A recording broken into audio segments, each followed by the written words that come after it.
My name is Shashikumar. I am from NIT Andhra Pradesh, third year ECM. Now we're going to discuss about the Fibonacci method in optimization techniques. In this presentation, firstly, we're going to discuss about the introduction of Fibonacci method, and then we will see the algorithm of the Fibonacci method. Then we will see a numerical example and we'll solve it using Fibonacci method. We will see the code for the numerical example which discussed above in CVP. Then we're going to discuss the limitations of the Fibonacci method. And then we will see the applications of Fibonacci method which we will use in our daily life. Firstly, Fibonacci method is an optimization technique that uses the Fibonacci sequence to search for a minimum or maximum value of unimodal functions. Fibonacci method is used by dividing the interval AB into smaller subintervals, decreasing the ratio of their lengths. For decreasing the ratio, the Fibonacci method will use the Fibonacci sequence, which is 1, 1, 2, 3, 5, 6, 8, and so on. The Fibonacci sequence will be arrived by the sum of the previous two values. The first two terms will be 1 and 1. And from the third term will be obtained by the sum of the previous two terms. 1 plus 1 is 2, and the next 3 is 2 plus 1, and the next 5 is 3 plus 2, and so on. This is the algorithm for the Fibonacci method. Firstly, we want to determine an interval where the optimal solution lies, and then next you want to determine two values x1 and x2 such that a minus x1 is equal to b minus x2 is equal to rho into b minus a, where rho can be calculated by the formula which I have given here. For every iteration, rho value will be changed.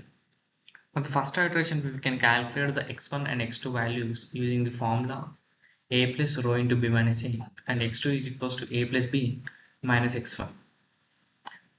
After calculating the values of x1 and x2, we will evaluate the function at x1 and x2, and then we will compare the f of x1 values and f of x2 values. By comparing those values, we will reduce the lengths like this. If f of x1 is less than f of x2, we will change the upper bound to x2 by keeping the lower bound constant. If fx1 is greater than f of x2, we will change the lower bound to x1 and we will keep the upper bound constant. Now we will perform these above methods iteratively until the interval becomes very small, and then we calculate the final value as the midpoint of the interval, and we'll calculate the function value as f of x2. Now let us see a numerical example of Fibonacci method. Here the function is x square minus 2.6x plus 2. Want to minimize this function, the minimum value lies in the interval minus 2 comma 3, and we'll perform 6 iterations to minimize this.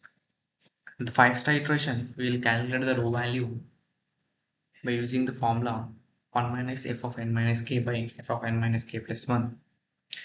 We have the lower bound and upper bound values are minus 2 and 3. So we have calculated the x1 and x2 values by L plus rho into r minus L, and x2 can be calculated by L plus r minus x1.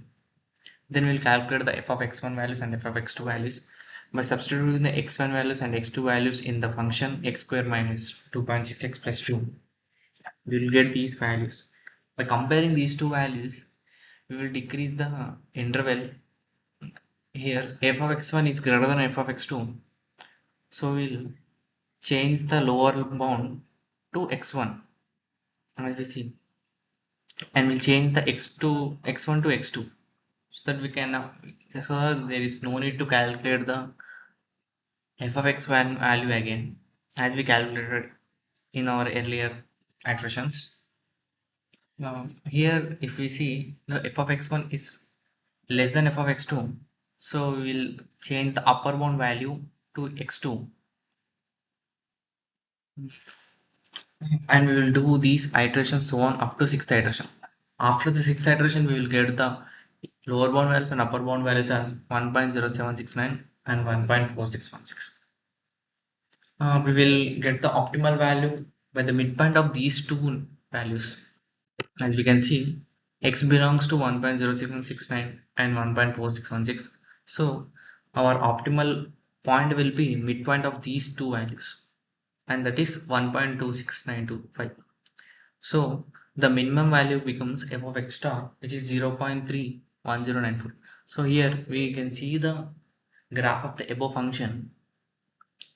Here the minimum value is 0.31, and at the point 1.3 we have got the nearly equal values by using the Fibonacci method. Now we will discuss the limitations of the Fibonacci method.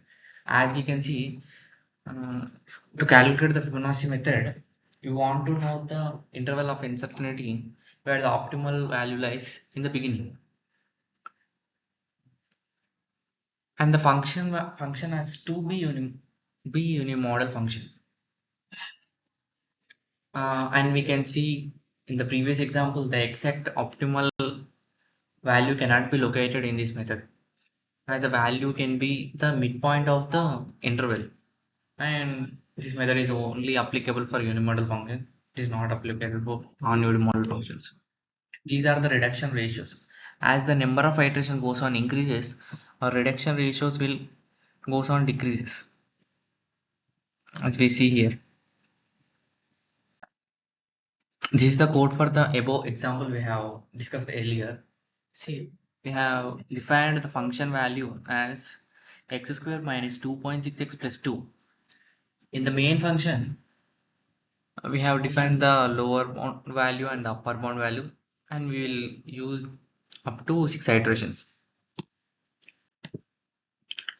Here we created the Fibonacci sequence array to calculate the row values, and the next, for the first iteration, we have calculated the x1 x2 values as a plus rho into b minus a, and x2 value as a plus b minus x1, and then we calculate the x1 values, f of x2 values.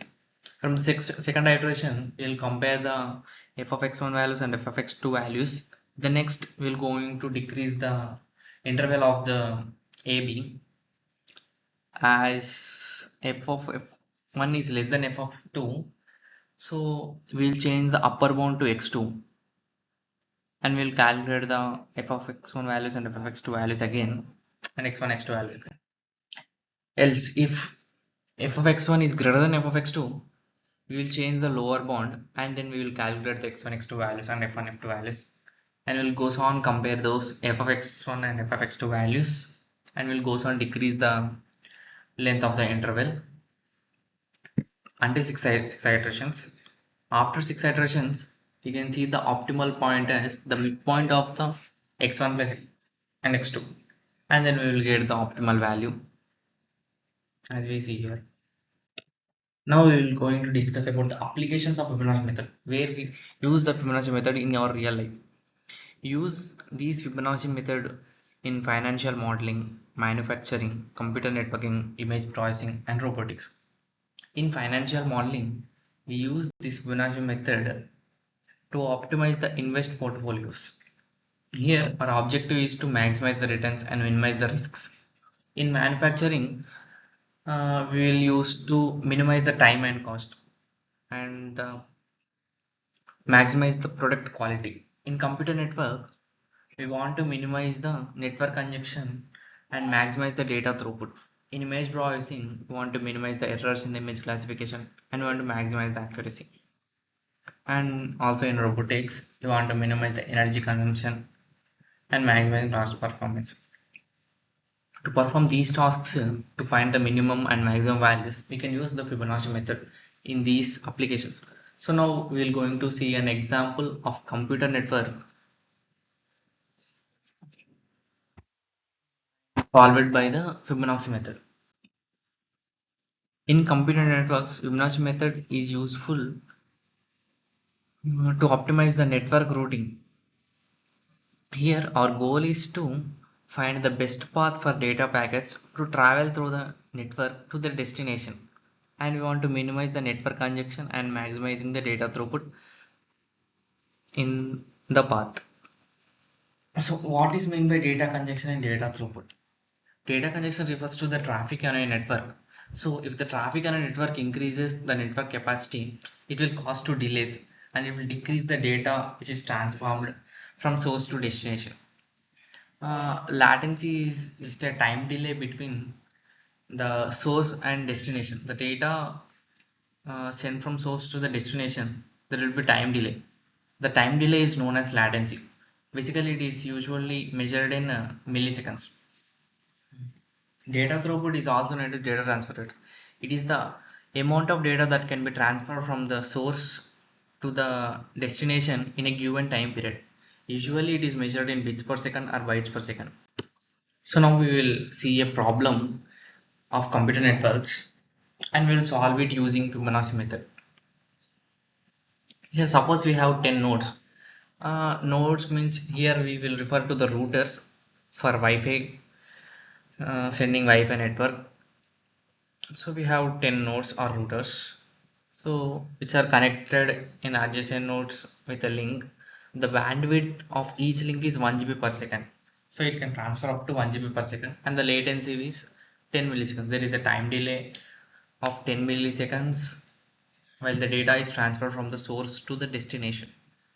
Here we want to find the optical number of hops or the routers for the routing of data packets through the network such that the network congestion is minimized and maximizing the data throughput.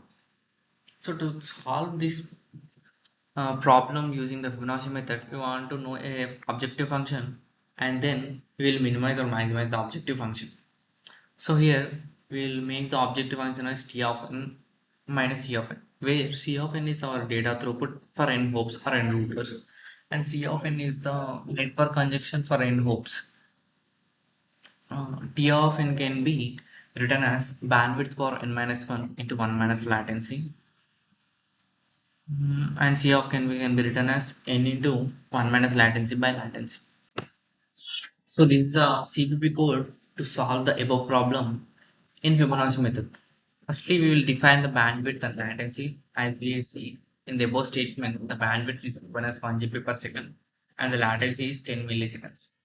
Then we'll define the function objective function as t minus c. As we know, t is bandwidth for n minus 1 into 1 minus latency and c is n into 1 minus latency by latency.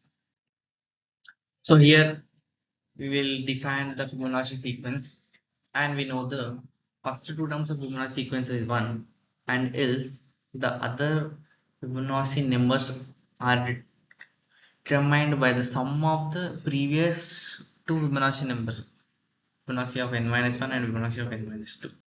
In the main function, we are going to solve the problem using the Fibonacci method. Firstly, we want to initialize the upper bound values and lower bound values. As we see here, the upper bound value is 10 because we have 10 hops and we'll perform up to 8 iterations. This while loop is used for the iterations and we'll calculate the x1 and x2 values using the above formulas as a plus rho into b minus a. And we will define the f of x1 and f of x2 values. By comparing these f of x1 and f of x2 values, we will reduce the interval. As f of x1 is less than f of x2, we'll change the upper bound values to x2 and we will define the x1 and x2 values, f of x1 and f of x2 values to compare them and to deduct the next ratio.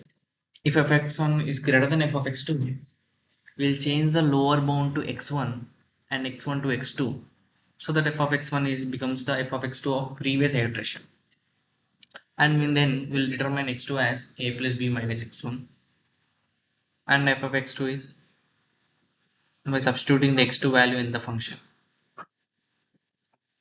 So then we will find the optimal value or the number of hops by the midpoint of the final interval after the performing the 8 iterations. After we getting the n value, we will get the c and t by substituting the n in the formula n into 1 minus latency by latency, and t will be determined by bandwidth over n minus 1 into 1 minus latency. So we can see here we got the optimal number of hops and network congestion is 891 and the data throughput is 0.99. For this, I have referred the Singaresu Esrao Engineering Optimization Theory and Practice book, and some of the YouTube channels by Harish Gar, etc. Thank you.